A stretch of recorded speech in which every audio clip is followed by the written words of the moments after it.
छोटा छोटा बेहद की सेवा में सारे स्टूडेंट देखो पढ़ाए हैं जी, इतना सुनाए हैं, वो खोल रहा है क्या वरदान खोला है, वरदान खोला है वो तो जल्दी।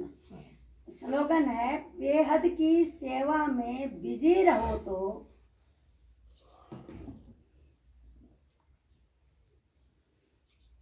बेहद की सेवा में बिजी रहो तो बेहद का वैराग्य,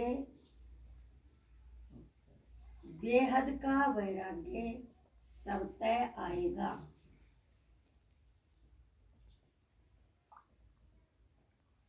रिपीट, बेहद की सेवा में बिजी रहो तो बेहद का वैराग्य सब तय आएगा।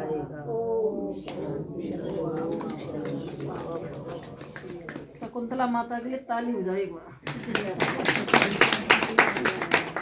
आप कितने भाग्यशाली माता जी। ले जाओ स्टूल ले लो, ये दूसरा ले लो। इतनी भाग्यशाली हो, आपको इतनी अच्छी माता जी टीचर के रूप में मिली है, जो पहले से ही टीचर है। बच्चों को भी पढ़ाया, लौकिक बच्चों वह कह रही बच्चों को लौकिक को पढ़ाया, फिर बड़े बच्चों को पढ़ाया होगा और आपको भी आपके लिए बाबा ने निमित्त बना दिया। तो इनको प्रैक्टिस है ना बोलने की, जैसे माताओं को बोलने में सोचेंगी इतनी तेज, इनकी तो पहले से आदत पड़ गई, बच्चों को बोल बोल के पढ़ाना पड़ता है। तो बहुत अच्छा है, दोनों ही एक्टिव है माता जी, भाई भी। वो आपकी वेट कर रहे हैं भाई यहाँ से आना। मैंने कह दिया पहले आप अपने घर में झंडा लगाओ फिर आएंगे। तो आज 2 ले आते, 2 झंडे वहाँ पे, तब अच्छा सा प्रोग्राम करना माता जी, ऐसे नहीं चलेगा। प्रोग्राम तभी तो मैं अच्छे 17 तारीख लाई हूँ। 17 को आ गए वहाँ कर लो। 17 को कोई दिक्कत नहीं, कहोगे तो आ जाएंगे। अच्छा प्रोग्राम करो।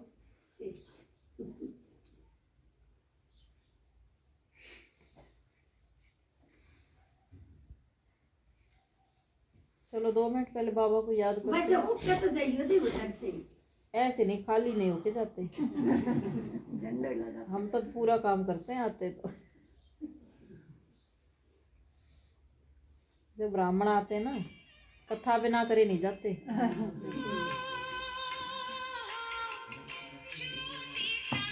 चलो 2 मिनट लोगों की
ओम शांति।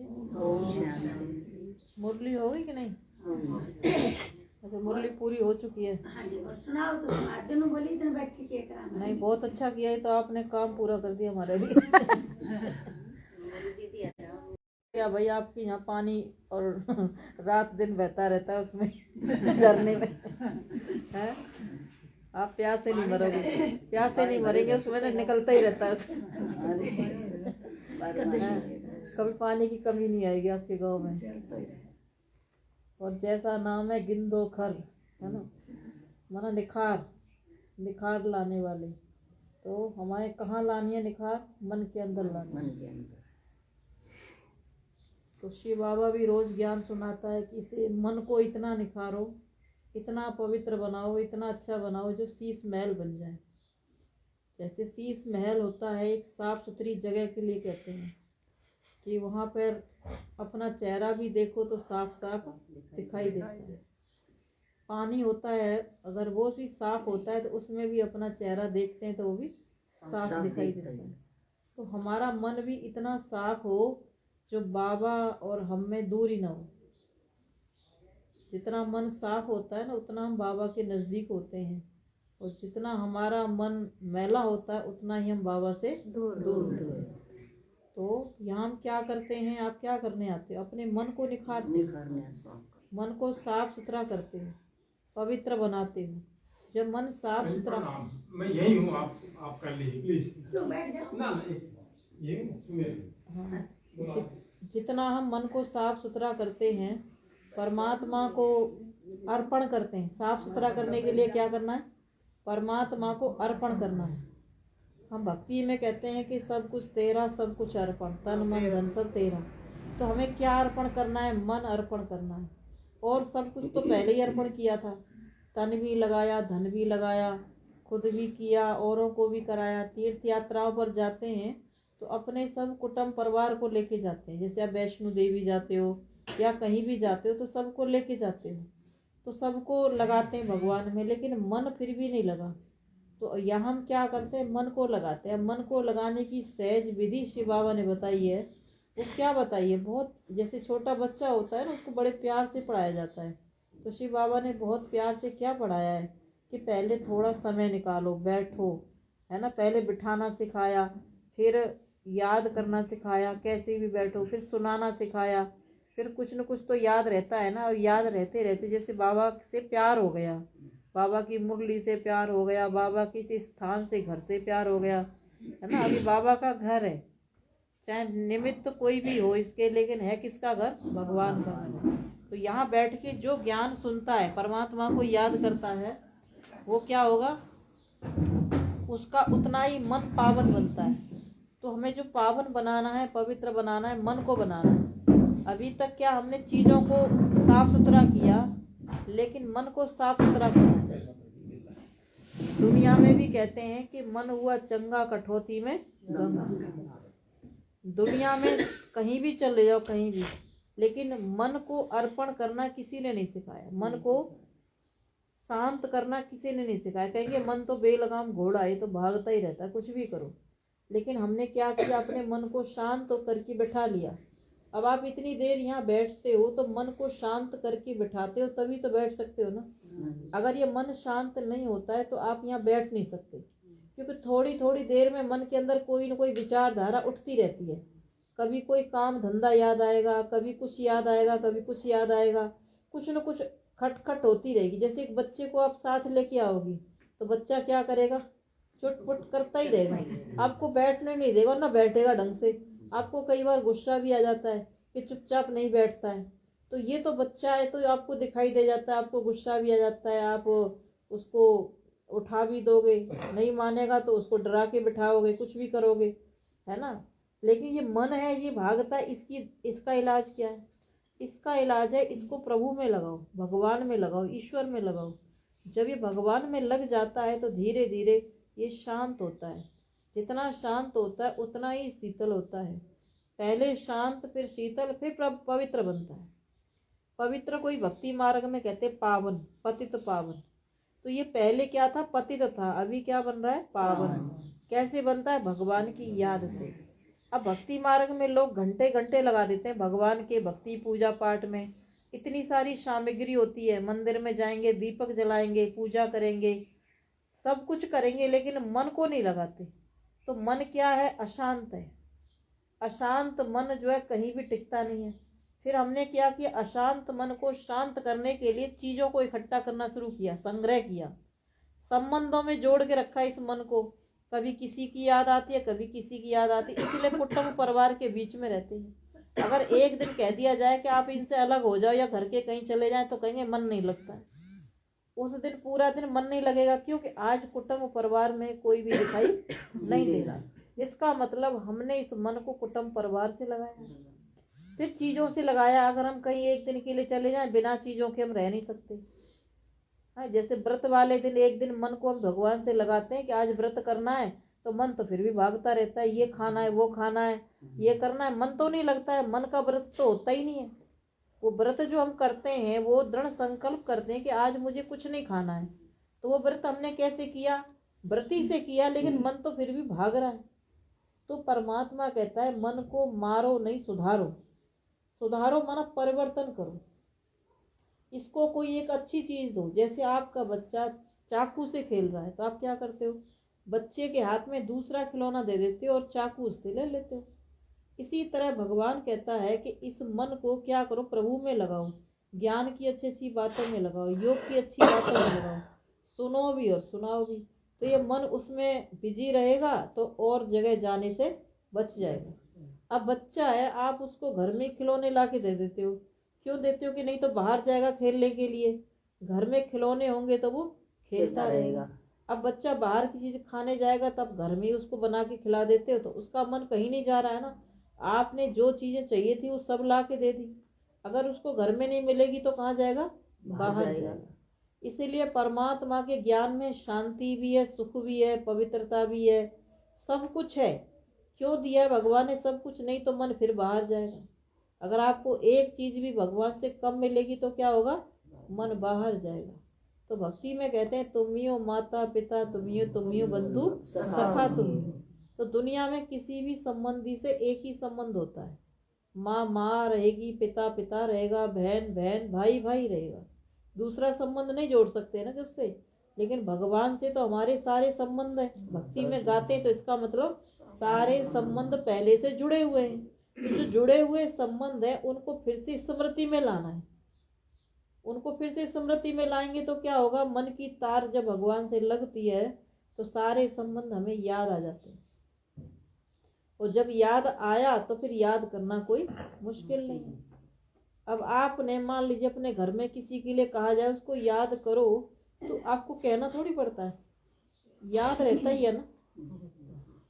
सुबह से उठ के शाम तक आपको क्या करना है वो सब आपको याद है, आपको कहना थोड़ी पड़ता है, आपकी नेचुरल नेचर हो गई है।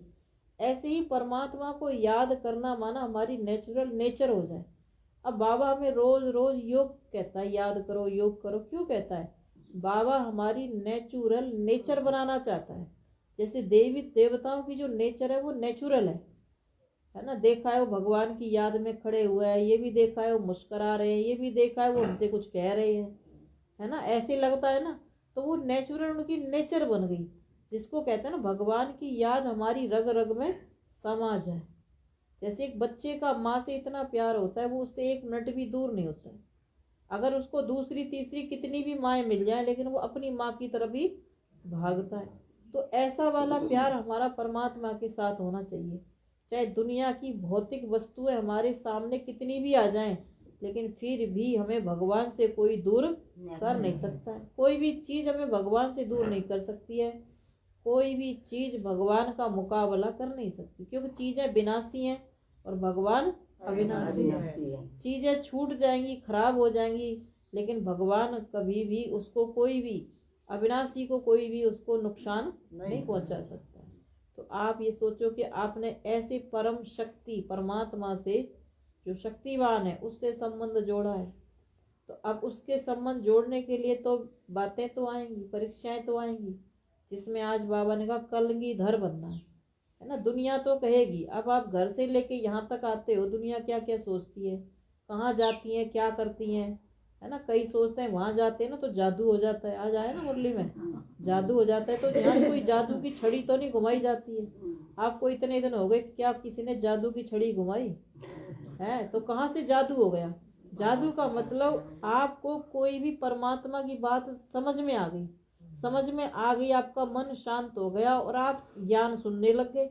तो कहेंगे जो एक बार जाता है ना वो लौट करके नहीं आता है। तो कहते हैं एक बार देखो जाने लग गई ना ये, अब तो जाने लगी, अब तो रुकती नहीं है। तो जरूर आपको कोई प्राप्ति हुई है। यहाँ आपको किसी ने बांधा तो नहीं है, किसी ने बंधन तो नहीं डाला, तो आपको क्या मिला है? आपको मन की शांति मिली है। जब मन की शांति मिलती है तो हमारा मन परमात्मा में लगता है, तो हमें ऐसा लगता है सब कुछ मिल गया। जैसे किसी को जलेबी बहुत अच्छी लगती है ना, अगर उसके सामने जलेबी आ जाए तो क्या होगा? उसको देख के कितना मन में खुशी होगी। चलो मिल नहीं रही लेकिन खुशी तो है ना कि जलेबी आई है तो मिलेगी तो सही ना। तो खुशी तो पहले से आ जाती है कि नहीं आ जाती है? तो इसी तरह से जब शांति हमारे अंदर आती है तो खुशी भी आ जाती है, शक्ति भी आ जाती है, परमात्मा से फिर प्यार भी होता है। प्यार होता है तभी तो आप भाग करके रोज आती हो, नहीं तो आपको यहाँ कोई भोग प्रसाद रोज तो नहीं मिलता होगा। मिलता है कि रोज? नहीं रोज नहीं, विस्मितवार को ही मिलता है ना, हफ्ते में एक बार। लेकिन ये भगवान का जो प्रभु प्रसाद है ना, ये ज्ञान है, ये भगवान का प्रभु प्रसाद है, ये तो रोज मिलता है ना। इस स्थूल प्रसाद अगर हमें मिलता तो हमारी बुद्धि उसी में अटकी रहती है। अगर आपको ये कहा जाए कि आप यहाँ पे रोज भोजन खाओगे तो आप क्या करोगे? आपको रोज बुद्धि लटकी, आज क्या मिलेगा, आज क्या मिलेगा खाने को, है ना। लेकिन जब ज्ञान सुनते हो तो भगवान आपको ज्ञान के माध्यम से अपने से जोड़ रहा है। क्योंकि ये मुरली किसकी है? शिव बाबा की। ज्ञान किसका है? शिव बाबा का। और पावन बनाने वाला कौन है? शिव बाबा। इस नरक को स्वर्ग बनाने वाला कौन है? शिव बाबा। फिर बाबा ने कहा ऐसे नहीं कि फलाना मरा स्वर्ग गया, ऐसे स्वर्ग में कोई नहीं जाता है ना। इस दुनिया में कोई शरीर छोड़ेगा तो वो यही जन्म लेगा। तो इस दुनिया को क्या कहते हैं? कहेंगे फलाना स्वर्ग गया, इसका मतलब ये नरक है, इसका मतलब ये नरक है। तो अब इस नरक में कोई शरीर छोड़ेगा तो वो नरक में ही तो जाएगा, स्वर्ग में कोई शरीर छोड़ेगा तो स्वर्ग में जाएगा। तो बाबा ने कहा सच्चे मायने में स्वर्गवासी तो तुम हो। स्वर्गवासी का मतलब होता है स्वर्ग में रहने वाले। आज की दुनिया में तो कह देते स्वर्गवासी हुआ, पर किसी ने न जाता देखा न आता देखा। चलो वो स्वर्ग है तो ये इसका मतलब नरक है। अब हम नरक में क्या कर रहे हैं यहाँ पर? कहते नरक में तो दुख शांति लड़ाई झगड़ा है, तो सब कुछ है, तभी तो यहाँ से छूटना चाहते हैं। तो ऐसे कोई छूट नहीं सकता जो कोई कहे अपनी मर्जी से शरीर छोड़ जाए, बेमौत मर जाए और कहे स्वर्ग में चला गया, उसके लिए तो नहीं कहते। कहते उसकी आत्मा तो भटक रही है ना, ऐसे ही कहते हैं ना। तो परमात्मा का जब ज्ञान हम सुनते हैं धीरे धीरे हमारे मन की जो भ्रांति है ना ये दूर होती हैं। जब मन की भ्रांति दूर होती हैं तो हमें सबसे पहले अपनी स्मृति आती है कि हम कौन है, आत्मा है और परमात्मा की संतान है। पर दो बातें समझ लेते हैं बस, इसी में सारा खेल बना हुआ है। आत्मा और परमात्मा से ये सारा खेल बना हुआ है। तो क्या करना है हमें? आत्मा समझ के परमात्मा को याद करना है। अगर देह समझेंगे तो देहधारी माता पिता याद आएंगे, और आत्मा समझेंगे तो परमात्मा याद आएगा। तो हमारे दो पिता हैं, एक शरीर का पिता और दूसरा हमारी आत्मा का पिता। तो शरीर के पिता के पास के तो अनुभव सबके पास है, सबके पिता अलग अलग है, नाम रूप अलग अलग है, लेकिन आत्मा का पिता सबका एक ही है, परम पिता परमात्मा। जब हमारा पिता सबका एक ही है तो फिर हमारे में मतभेद नहीं होना चाहिए, है ना। सब में आपस में क्या होना चाहिए? प्रभु प्यार। क्योंकि कोई भी पिता अपने बच्चों को ये सिखाता है कि सब प्यार से रहो, यही सिखाता है ना। तो परम पिता भी क्या सिखाता है हमसे? प्यार से रहो। परमात्मा भी यही सिखाता है प्यार से रहो। अब आप देखो कहाँ कहाँ से आती हो, सब अलग अलग घर हैं सबके, फिर भी यहाँ अगर सब एक हो जाते हो, एक शिव बाबा की मुरली सुनते हो, तो भगवान क्या सिखाता है? एक मत रहना सिखाता है। एक को याद करो और एक मत होके चलो। तो आज शिव बाबा का झंडा फहराया जाएगा, आप सभी शिव बाबा के झंडे के नीचे खड़े होना बैठना, ठीक है, और शिव बाबा से शक्तियाँ लेना। ओम शांति।